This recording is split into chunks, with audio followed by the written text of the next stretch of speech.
Well, that was something else. But for all the Alabama fans out there, don't hit the panic button about the defense yet. First of all, you have to give it up to Tennessee for the performance that they had tonight, so go ahead and congratulate them. Jalen Hyatt in particular caught my eye. He is an NFL talent, and I wouldn't be surprised to see him do better in the NFL than in college. And the last time I said that about that guy, they went on to do well. As usual, I saw some wild takes on Twitter, but I'm going to talk about one that isn't unreasonable based on the optics. The final score was 52-49 Tennessee, but I'm here to say that that does not mean the Alabama defense is bad, believe it or not. Ultimately, the Alabama defense gave up some explosive plays due to Jalen Hyatt being an incredibly difficult talent mismatch, a schematic disadvantage, and an incredible number of mental errors, which I can't go over all in this video, but I'll try.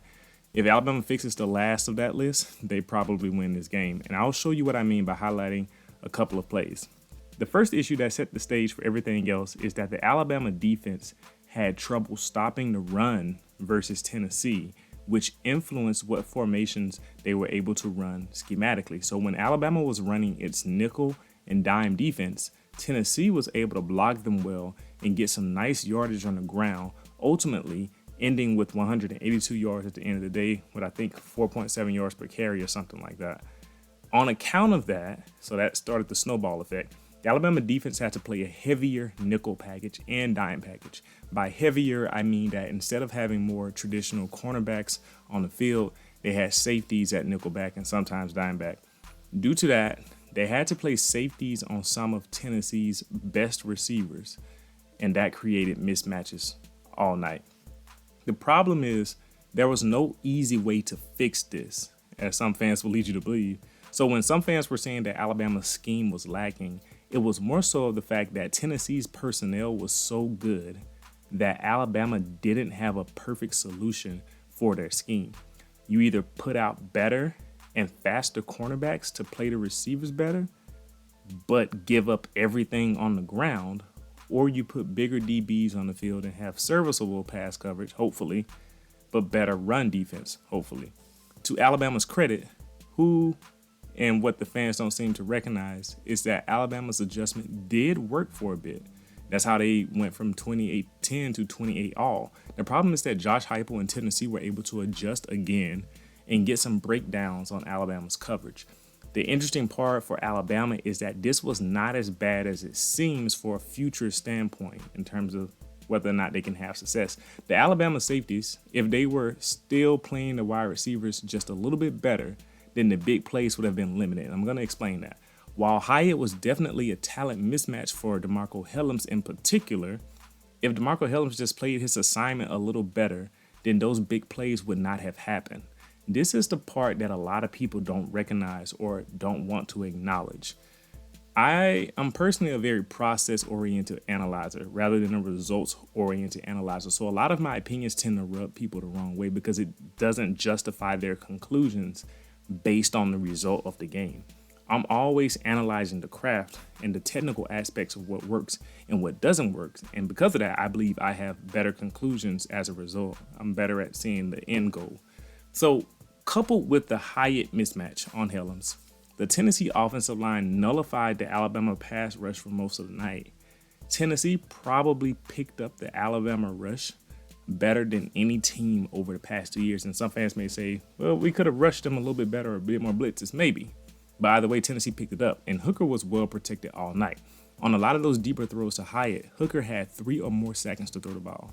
No matter how talented your DBs are, they can't run with NFL receivers indefinitely. So watch this 36-yard touchdown to Hyatt in the first quarter. You'll see Tennessee has 2 receivers set very close to each other on the top of the formation. Not quite in the stack formation that worked very well later on in the game, but close enough to cause the same issue. Hooker has 3 to almost 4 seconds to throw the ball here. And I also want you to watch Hellams at safety in the middle of the field at the start of the play. Notice also that Brian Branch, a safety, who typically plays nickelback, is playing off coverage on Hyatt. And Hellams is supposed to stay deep in the middle of the field here.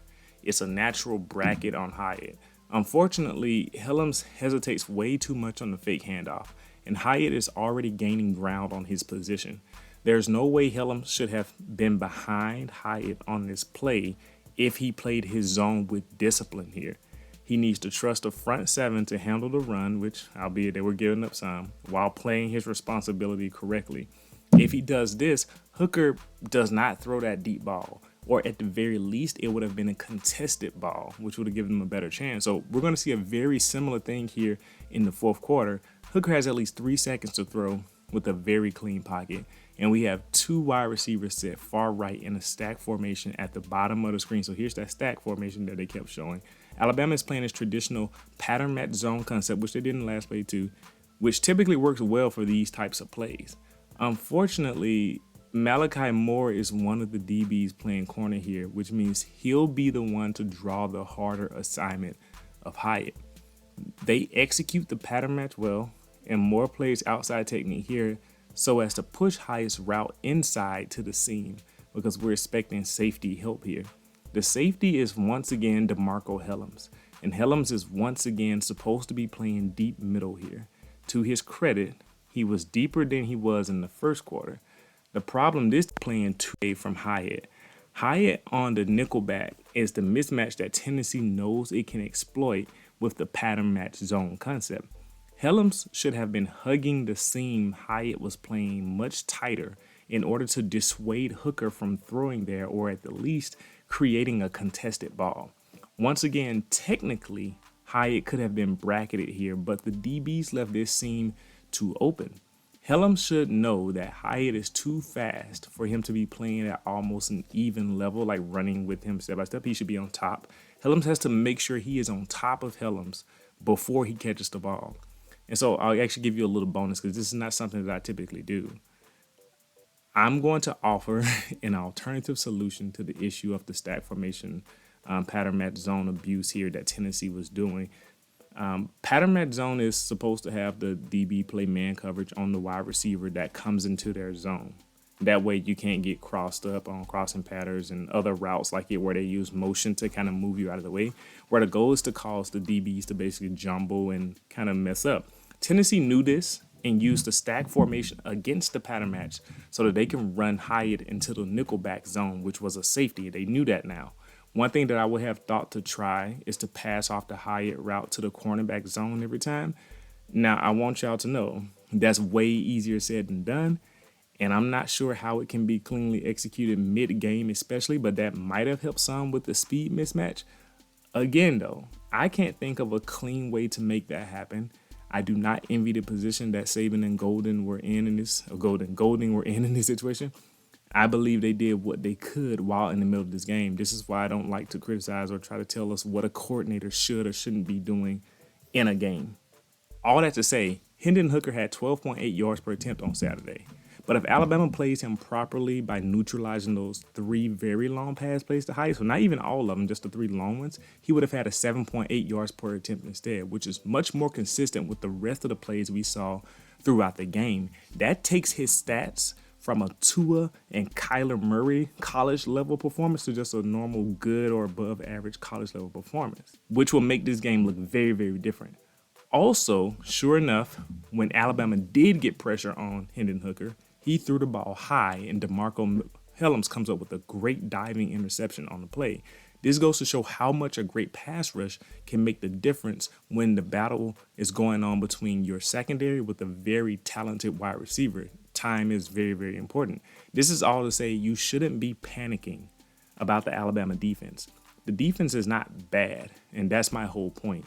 People saw a final result, results-oriented, of 52 points and started saying things like the defense sucks in coverage or the DBs are bad, etc., when I believe those are lazy and inaccurate takes. The reason Alabama gave up 52 points is due to a lot of errors that they can clean up themselves. It's not a lack of ability or talent per se. If your defense lacked ability, talent, and knowledge, then I would say that it is bad. But Alabama's defense clearly does not match that criteria. Now, I will concede that if Alabama plays this undisciplined moving forward, then they are liable to have this happen again at some point. And if you want to worry about something, that would be the thing to worry about. I don't have a straight answer to give in regards to that, and that's Pete Golding and Nick Saban's job. All I can tell an Alabama fan is that you should trust Nick Saban and the staff to get it figured out. Because they have talent. They may not be the fastest guys, but they can get the job done. So that's what you need to do moving forward. If you enjoyed this video, check out the video to the left. It'll show you the video that the YouTube algorithms believe that would be beneficial for you to watch from my channel. And you can check the video on the right to see the last video I made, which is why Alabama fans are wrong about Jalen Milroe. Thank you for watching, and I'll see you next time.